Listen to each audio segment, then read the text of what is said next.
Bonjour et bienvenue sur cette vidéo où je vais me concentrer cette fois-ci sur la partie 7, donc on est toujours sur l'oracle de Béline que voici, et la partie 7 va porter donc sur les cartes de la planète Jupiter, qui représentent donc la réussite, l'épanouissement, mais aussi le pouvoir. Donc je vais commencer avec la carte de l'appui.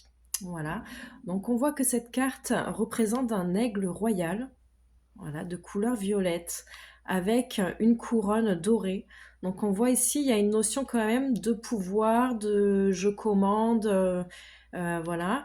L'aigle aussi, il a quand même une symbolique assez noble, donc c'est quelqu'un qu'on respecte.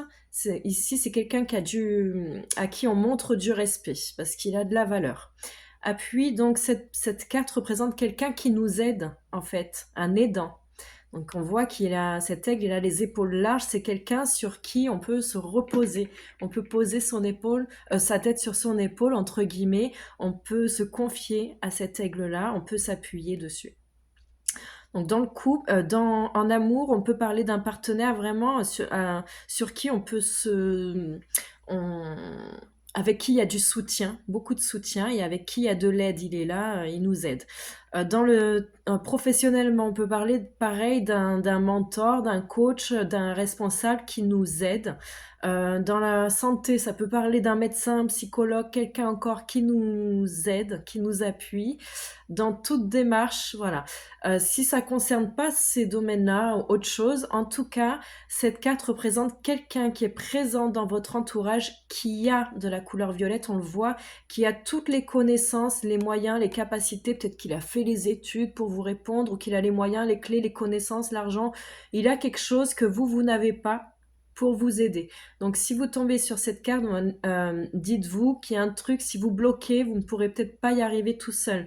Il faut regarder autour de vous qui peut vous aider, parce qu'il y a bien une personne qui a les connaissances et aussi la bienveillance pour pouvoir vous aider. Voilà, avec cette carte. Ensuite, on continue avec la carte de la beauté. Donc c'est une fleur, une très belle fleur qui donne un fruit. Ce fruit, c'est un cœur, et encore, il y a une couronne. Donc c'est quelque chose qui a de la valeur. C'est quelque chose, donc c'est de l'amour qui a de la valeur, la beauté. Donc ça parle aussi de féminité, de la beauté physique, les choses belles et tout ça. Dans le domaine professionnel, on peut parler d'un métier féminin, par exemple. Euh, alors dans la santé, là, ça représente la féminité. Donc ça peut représenter tout le système reproducteur. Voilà, on peut faire comme si il y avait des ovaires, des trompes, enfin tout ça, voilà, c'est le système féminin. D'accord. Mais par contre, par expérience, cette carte peut aussi me parler de s'il y a la maladie à côté, de cancer du sein par exemple, parce que ça, par expérience, j'ai eu plusieurs fois. Au tout début, ça fait plus de 20 ans que je tire les cartes. Au tout début, j'avais pas associé cette carte à ça, mais en fait, ça me la sortait souvent pour les cancers du sein. Donc ça représente vraiment tout ce qui est féminité.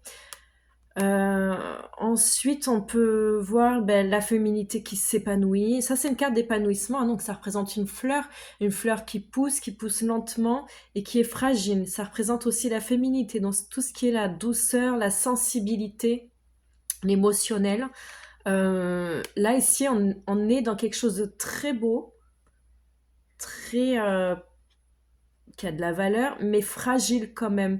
La fleur, je dis toujours, c'est pas comme un arbre où on peut partir en vacances, on revient, on est sûr, il a pas bougé. Là, il faut quelqu'un qui s'en occupe tous les jours, constamment, de cette fleur. Donc voilà, si ça sort en amour, j'ai envie de dire que c'est une personne qui a besoin tous les jours d'être assurée, qu'on fasse attention à elle. Voilà, comme la fleur, elle a besoin d'assez d'eau, de pas trop de soleil, si ça. Donc faut être vigilant avec ça. Si ça parle d'un projet, on parle d'un nouveau projet, d'un projet qui est assez fragile, mais qui peut grandir si on en prend soin. Pareil en amour, hein, on parle d'un début de relation, par exemple, qui peut grandir très sainement si on en prend soin. Si on n'en prend pas soin, ça peut vite faner. Donc attention avec cette carte, elle peut être très belle comme elle peut basculer selon les actes des uns ou des autres. Il faut regarder les cartes autour après. Donc on passe là à la carte de l'héritage avec donc un papyrus, on voit qu'il y a des écrits et une signature.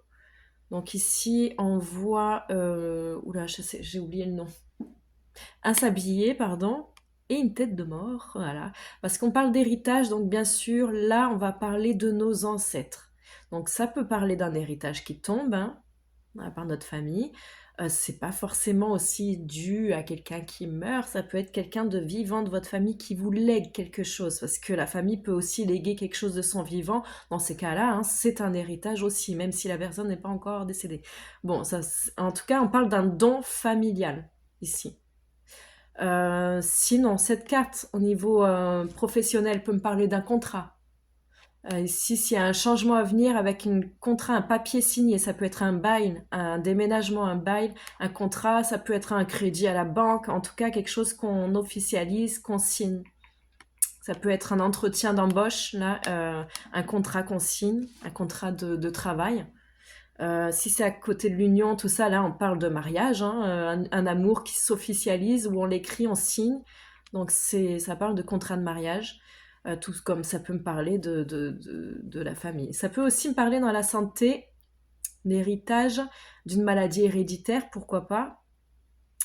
Ça peut me parler de vie antérieure, hein, si on a, par rapport à la question et par rapport aux autres cartes d'à côté, on peut beaucoup, il y a des éléments avec cette carte sur les vies antérieures. Ça me parle aussi si on demande est-ce qu'il y a le retour d'un ex, s'il y a la carte du retour plus cette carte, oui, il y a le retour de quelqu'un du passé, parce qu'on parle du passé. Et on parle aussi de, de, de votre famille, de votre génétique, généalogique même. Ok, ensuite on passe à la carte de la sagesse. Donc là, on voit une chouette, encore une fois, de couleur violette. Alors, je ne vous l'ai pas dit, la couleur violette, c'est symbole quand même de connaissance, de pouvoir, de spiritualité, de savoir. Et c'est une couleur qu'on respecte. C'est aussi la couleur de la médiumnité, puisque vous connaissez l'ultraviolet, c'est la couleur je ne saurais pas comment expliquer ça. Euh, dans le visible ou l'invisible, on voit à travers le violet. Enfin bon, bref, je vous retrouverai un petit peu ce que ça veut dire plus tard si jamais. Mais le violet est très très spirituel. Donc ici, on peut parler avec la chouette. Alors la chouette, c'est l'animal, hein, vous connaissez, hein, qui dort pas la nuit, qui a les yeux grands ouverts quand tout le monde dort, qui voit tout. Donc là, on peut parler d'une carte de médiumnité. Si on est dans la santé aussi, on est dans une question précise, est-ce que j'ai des dons? Oui, là il y a des dons clairement avec la sagesse. On a la vision ici, hein. Si on a des mauvaises cartes dans la santé, à côté de cette carte, ça peut me parler d'un problème de vue. Sinon ici, on parle de quelqu'un de sage, ok, qui a de l'expérience. Ça peut me parler de quelqu'un d'âgé ou peu importe l'âge, qui a de l'expérience de vie. La sagesse, c'est celui qui a vécu pour savoir. Donc il sait pas pour rien, il le sait parce qu'il l'a vécu. Donc par expérience, il sait beaucoup de choses, il a beaucoup de connaissances. Voilà, la sagesse, c'est celui qui prend pas de décision hâtive, c'est celui qui réfléchit avant. Si on a la sagesse dans les finances, on va dire qu'il y a un côté financier raisonnable, ou qu'on fait vraiment attention à nos finances, qu'on regarde bien avec les yeux nos finances. La sagesse dans l'amour, pareil, pas de problème. Il y a du respect entre l'un et l'autre, on réfléchit pour l'un et l'autre, on est raisonnable. Dans le travail, on peut être assez visionnaire, on travaille bien, on ne dépasse pas les bornes, il y a de la sagesse, il y a du calme et tout, c'est bien. On est dans une carte d'expérience ici. Ok. Voilà. Excusez-moi, je retourne en arrière avec la carte de l'appui et j'y pense avec la sagesse. Ça peut représenter quelqu'un qui vous aide, donc un juge, un avocat, un médecin, un psychologue, un professeur. Voilà, je dis ça en passant parce que je la vois et ça me faisait penser à ça. Donc je continue avec la carte de la renommée, où là on a tous les instruments, donc la trompette pour faire du bruit là quand il y a quelqu'un qui gagne la course. On a la couronne de laurier, hein. On a le drapeau, on a j'ai encore oublié ce nom là, le bâton de la victoire. Donc ça, la renommée, c'est quand vous avez gagné, quand vous avez réussi, quand on vous choisit aussi. Voilà. Je prends l'exemple souvent de quelqu'un qui postule et qui, voilà, le patron se retrouve avec une dizaine de CV sur la table, bah, il va choisir le vôtre. Avec la renommée, c'est vous qui serez choisi. Dans tous les cas, là, la renommée, c'est que même s'il y a de la concurrence, parce que la renommée, il y a de la concurrence avec cette carte, même s'il y a de la concurrence, vous avez le dessus ici. Donc très très bonne carte, elle est hyper favorable. En amour, si vous êtes célibataire et qu'il y a la carte de la rencontre, tout ça autour, on peut voir que c'est la personne qui vous choisit parmi d'autres. Donc cette personne a effectivement des prétendantes, mais que elles n'ont rien à voir avec vous. Et là, c'est vous qui, de loin, surpassez les autres. Donc il y a vraiment une carte de différence et de qualité reconnue surtout, hein. Quand il y a la renommée aussi dans le professionnel, c'est que là, on vous dit bravo, j'ai reconnu que tu as fait un effort, tu as passé un cap et je te félicite. Donc c'est une carte de félicitations aussi, pourquoi pas de primes, de cadeaux aussi, hein. Voilà, de récompenses et tout.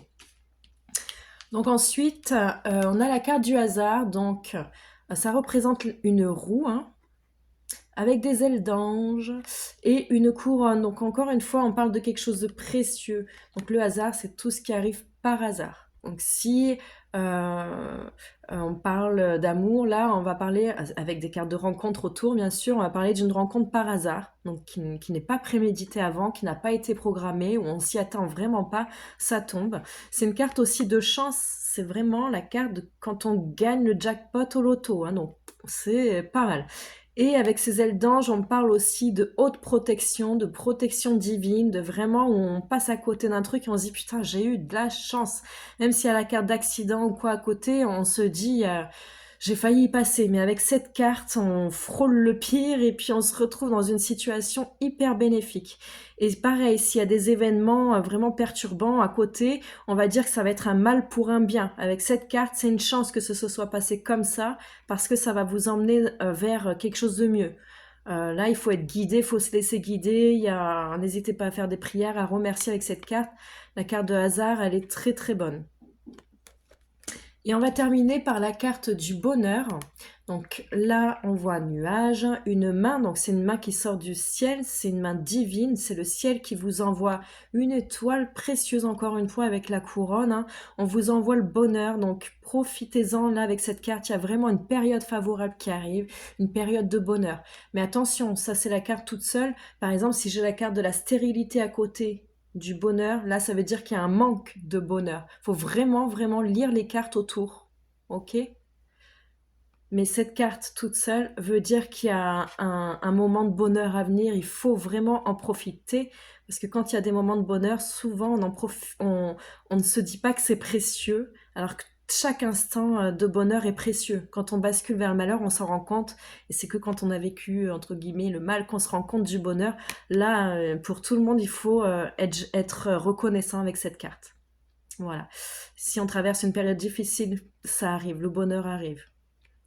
Voilà pour cette série, donc on va se retrouver pour la partie 8. On va parler des planètes, de la planète Saturne, pardon. Merci.